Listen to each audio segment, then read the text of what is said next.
నాన్న, నేను మేజర్ని. నాకు ఇష్టమైన వాడిని పెళ్లి చేసుకునే హక్కు నాకుంది. నేను మీ అమ్మాయిని పెళ్లి చేసుకుంటాను, కానీ నాకు ఉద్యోగం వస్తేనే పెళ్లి. జరిగిందేదో జరిగింది. మా మీద కోపంతో ఇంతకాలం వాడికి ఉద్యోగం దొరకకుండా చేశారు. దయచేసి ఇప్పుడైనా వాడికి ఉద్యోగం ఇప్పించండి. మా కుటుంబం మీకెంతో రుణపడి ఉంటుంది. నేను కూడా మీతో ఓ మాట చెప్పాలి. మీ అమ్మాయి మా ఇంట్లో ఉంటే మీకు బాగుండదు, మాకు బాగుండదు. అందువల్ల ఆమెను మీ ఇంటికి తీసుకెళ్ళండి.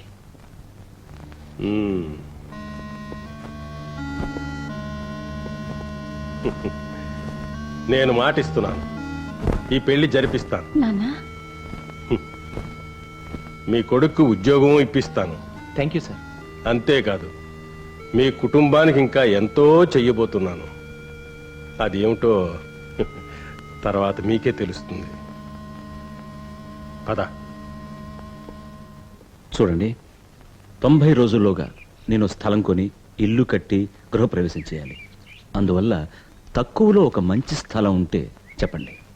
అయితే బ్రహ్మాండమైన స్థలం విజయవాడ గుంటూరు రోడ్లో ఉంది, కావాలా? సుబ్బయ్య నగర్. సుబ్బయ్య? నా పేరు కూడా అదేనే. చూసారా, దైవానుగ్రహం అంటే అదే. అక్కడ దొంగల భయం ఏం ఉండదు. ఎంచేతంటే అక్కడ మీ కుటుంబం తప్ప మరి ఎవ్వరు ఉండరు. అక్కడ 3,000 అంతే.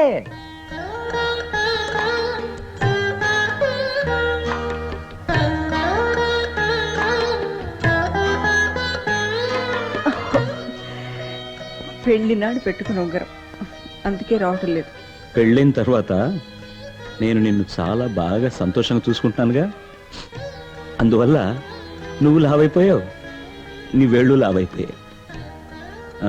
నేను సాయం చేయనా? 1 2 రెడీ 3. సారీ. ఏమైంది సుబ్బయ్య నీకు? నన్ను క్షమించండి సార్. నేను మంచి స్థలం చూశాను.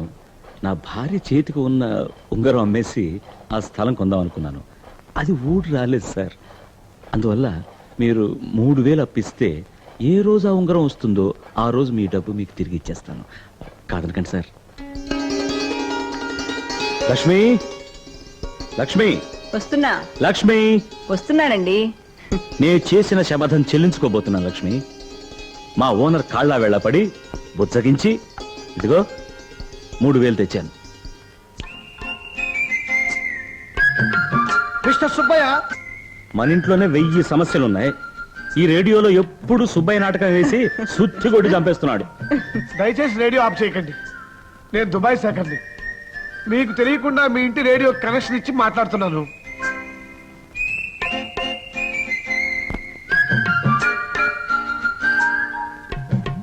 ఇది నా ఒరిజినల్ పాస్పోర్టు. ఇది నా దుబాయ్ ఉద్యోగం కాంట్రాక్టు. ఇండియా లెక్కల ప్రకారం నాకు నెలకు 10,000 రూపాయలు జీతం. ఇక ఆరోగ్యం అంటారా, ఇది నా హెల్త్ సర్టిఫికెట్. చట్ట ప్రకారం ఇంకో ఏడాది వరకు దుబాయ్కి నా వెంట ఎవరిని తీసుకువెళ్ళటానికి ఒప్పుకోరు. కానీ ఇంకో ఏడాది వరకు నేను పెళ్లి చేసుకోకుండా ఉండటానికి నా మనసు ఒప్పుకోవటం లేదు. నా సమస్య ఆ దుబాయ్ షేక్ గారికి అర్థం కాదు. అందుకని దయచేసి మీరు ఈ పెళ్లి జరిపించేస్తే నేను దుబాయ్ వెళ్ళి 366వ రోజున వచ్చి సులువుని నా వెంట తీసుకెళ్లిపోతాను. అంతవరకు దుబాయ్లో సులువు ఫోటోతోనే కాపురం చేస్తానండి. సాధారణంగా ఈ ఇంట్లో అన్ని నిర్ణయాలు నేనే తీసుకుంటాను. ఏమండి, ఒకసారి ఇలా వస్తారా? ఇప్పుడే వస్తా.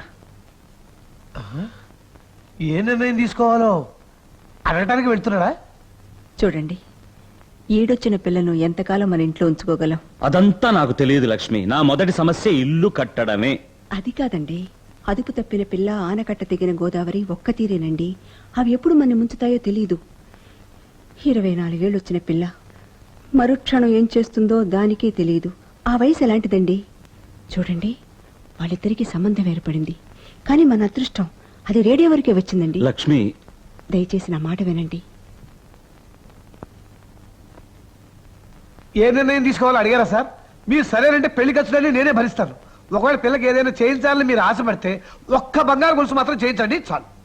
మా పిల్లకి ఎన్నో చేయాలనే ఆశ మాకు ఉంది. కానీ ఇప్పుడు అవకాశం లేదు. అందువల్ల ప్రస్తుతానికి తాళిబొట్టు మాత్రం మేము చేయిస్తాం.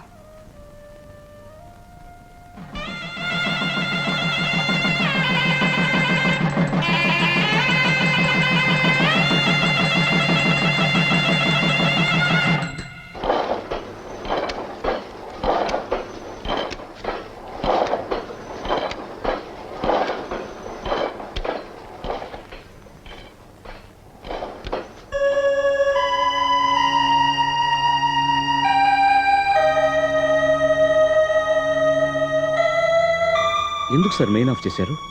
మూలిగే నక్క మీదే తాటిపండు పడుతుందనే సామెత నీ విషయంలో అక్షరాలా నిజమైంది. ఏమిటి సార్ మీరు అనేది? ఏమిటో బయటికి వెళ్ళి నువ్వే చూడు. ఏమైంది సార్? నా నోటితో నేను చెప్పలేనయ్యా, వెళ్ళి నువ్వే చూడు.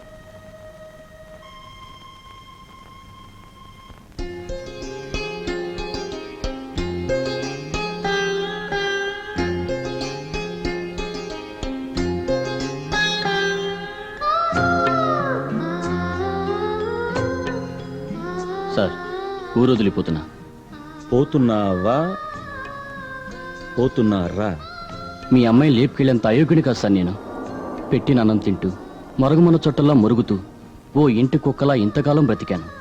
కానీ ఇప్పుడే నా గురించి, నా భవిష్యత్తు గురించి ఆలోచించడం మొదలుపెట్టాను. బ్రతుకు తెరి కోసం బొంబాయి బయలుదేరుతున్నాను. నాన్న, ఆయన అప్పుడప్పుడు ఉత్తరాలు రాయమని చెప్పాను. అది కూడా మీ ప్రెస్ అడ్రస్కే. మీరా ఉత్తరాలు చింపి చదివిన తర్వాతే నాకు ఇస్తే చాలు. అలాగే తను నాకు రాసే ఉత్తరాలు కూడా మీకు ఇస్తుంది. మీరు చదివిన తర్వాతే వాటిని నాకు పోస్ట్ చేయండి. నేను మంచి పదవిలోకి వచ్చిన తర్వాత మీ అమ్మాయిని పెళ్లి చేసుకోవడానికి మీ అనుమతి కోరతాను. అప్పుడు మీరు అడ్డు చెప్పాలనుకుంటాను.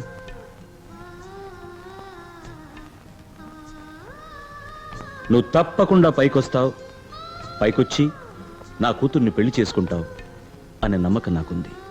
ఆ నమ్మకంతోనే ఇప్పుడు నీకు వీడ్కోలు చెప్తున్నాను. వెళ్ళిరా బాబు. పంపించమ్మా. నాన్న, అవును, నాన్నే చెప్తున్నాడు. వెళ్ళమ్మా, వెళ్ళిరా బాబు. క్షేమంగా వెళ్ళి లాభంగా రా. పద.